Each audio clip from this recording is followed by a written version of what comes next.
Hey everyone, so today we are diving into the topic of perception. So initially I'm going to talk about what perception is and the different stages of it basically. So the first stage of how somebody perceives others is to focus on a specific amount of information or a specific detail of information. So you basically have to choose what you are focusing your attention on. The second stage of it is to organize the information and kind of find a tangible pattern.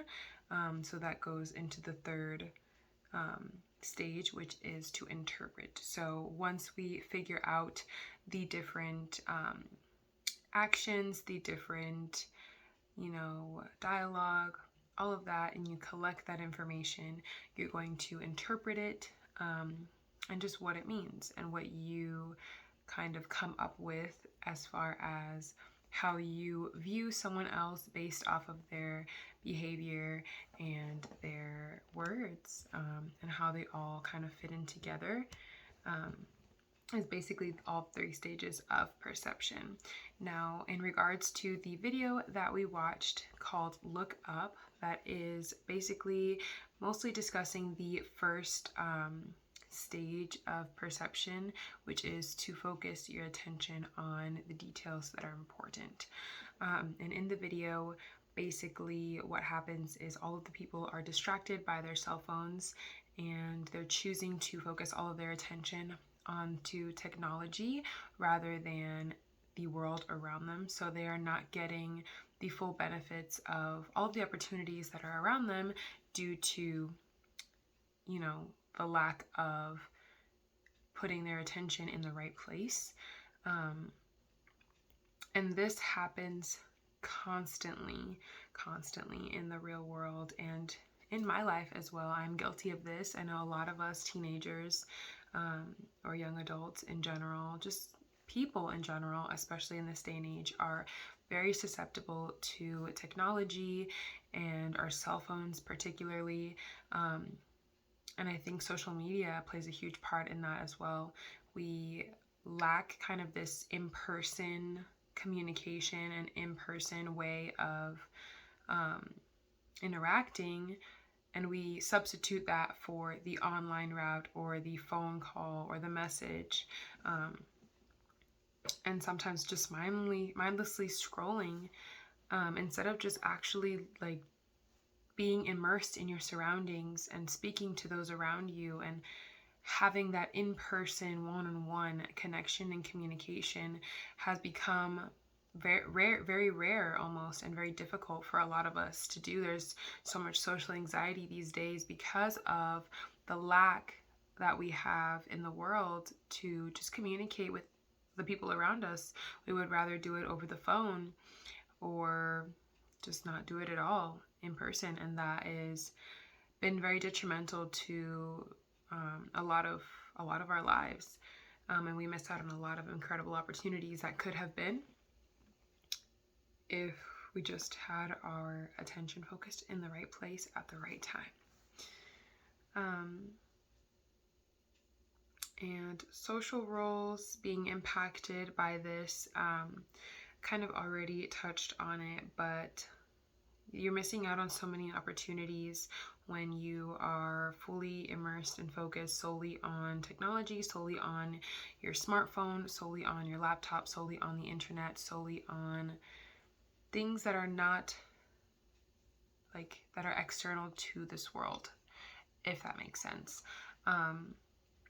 So, you could be missing out on a possible job opportunity. You could be missing out on a possible relationship. You could be missing out on just living your life to the absolute fullest. We would rather kind of hide and hermit ourselves in our rooms or in our homes, or even when we're out and about, it's as if we weren't,